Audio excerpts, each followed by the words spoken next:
Tough lock नै भन्नु पर्यो हैन, जुन एउटा ड्रिम थियो आजभन्दा 3 महिनाभन्दा अगाडि भनौँ न जर्नी स्टार्ट गरेको त आई थिङ्क त्यसको जर्नी जुन हामीले चाहिँ एउटा खुसीको रूपमा एन्ड गरौँ भन्ने थियो। अनफर्चुनेटली आज वेदरले साथ दिएन र दुःख नै भन्न मिल्ला हैन, टफ लक भन्न मिल्ला हैन। त्यही हो, एकदमै स्याड छ हाम्रो अहिलेलाई। तै पनि स्वीकार्न पर्यो हामीले यो कुरालाई। एकदमै एउटा हाम्रो त गेम हो, जे पनि हुन सक्थ्यो हैन आफ्नो ठाउँमा। तर पनि जुन सिरिजमा हामीले कमब्याक गरेको थियो र जुन एउटा मोमेन्टम थियो हाम्रो टिमको कि अफगानिस्तानलाई हामीले चाहिँ कन्भिन्सली चाहिँ हराउन सक्छौँ, त्यो भनौँ न।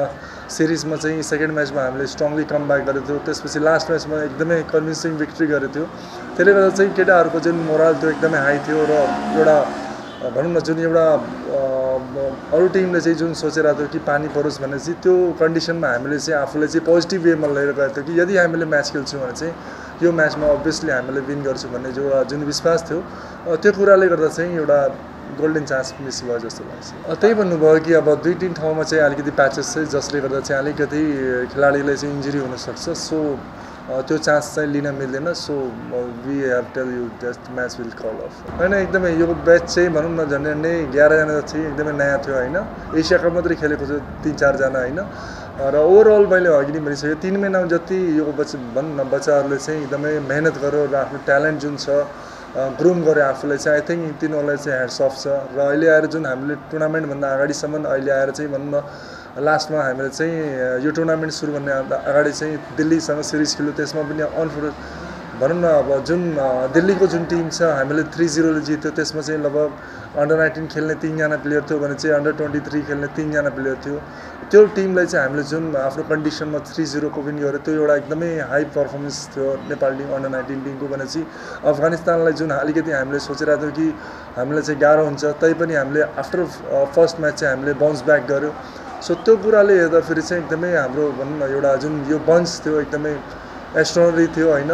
र त्यही हो, गाह्रो लाग्छ होइन हारेपछि होइन। अब धेरैजनाको चाहिँ सोच थियो कि वर्ल्ड कप खेलौँ भन्ने एउटा सपना थियो होइन।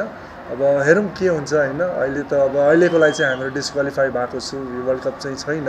तैपनि होप गरौँ भनौँ न आउने दिनहरूमा चाहिँ यो बन्चले चाहिँ नेपाल नेसनल टिमलाई चाहिँ रिप्रेजेन्ट गर्नुहोस् भन्ने चाहन्छु। एकदमै बच्चाहरू झन्डै सबै रोएकै नै थिए। अलिकति दुःख लाग्छ मलाई पनि, अलिकति भित्रदेखि नै चित्त दुख्यो होइन, मन दुख्यो होइन। तर त्यही हो, संसार यही नै हो, कहिले सुख हुन्छ कहिले दुःख हुन्छ होइन। जितमा हामीहरू रमाउँछौँ भने चाहिँ हारमा चाहिँ दुःख पनि हुन्छ।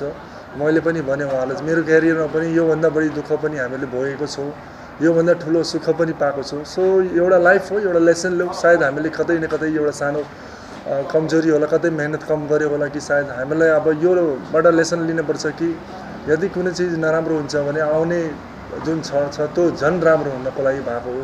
त्यो पोजिटिभ वेमा हामीले चाहिँ लिएर जान सक्यो भने चाहिँ सायद हाम्रो आजकै यो जुन बन्छ उनीहरूको चाहिँ ब्राइट फ्युचर हुनसक्छ।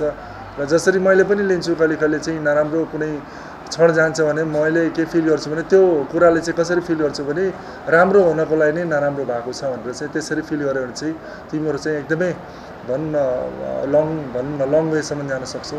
सो थिङ्क पोजिटिभ होइन, बी पोजिटिभ। अलिकति टफ क्वेसन हो होइन। एज अ प्लेयर चाहिँ म भन्दाखेरि चाहिँ हाम्रो चाहिँ त्यति खासै चाहिँ हाम्रो फेसिलिटी थिएन र धेरै कुराहरू चाहिँ हामीले नै गर्न पर्थ्यो होइन। ट्यालेन्ट वाइज पनि त्यस्तो खासै थिएन, एउटा प्यासनले हामीले चाहिँ खेलिरहेको थियो। तर अहिलेको बन्चमा चाहिँ के छ भने चाहिँ उनीहरूसँग ट्यालेन्ट छ, हाइली ट्यालेन्टेड छ र टप क्लास प्लेयर बन्ने क्षमता छ।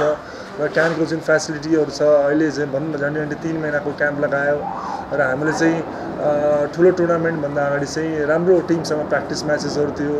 र ओभरअल हेरौँ भने हाम्रो सपोर्टिङ स्टाफको पनि जुन पहिला केही पनि हुने थिएन, अहिले जुन फेसिलिटी छ त्यसले गर्दा चाहिँ ओभरअल हेर्दाखेरि यो यङ जेनेरेसनको चाहिँ जुन छ एकदमै फ्युचर चाहिँ ब्राइट छ। सबै कुराहरूबाट चाहिँ भनौँ न एउटा कम्प्याक्ट चाहिँ भइरहेछ। आउने दिनहरूमा चाहिँ यो सबै कुराहरूले नै उनीहरूलाई चाहिँ एउटा सशक्त प्लेयर बनाएर चाहिँ नेपाली जुन क्रिकेट छ त्यसलाई चाहिँ माथि बनाउने चाहिँ विश्वास छ भन्न चाहन्छु।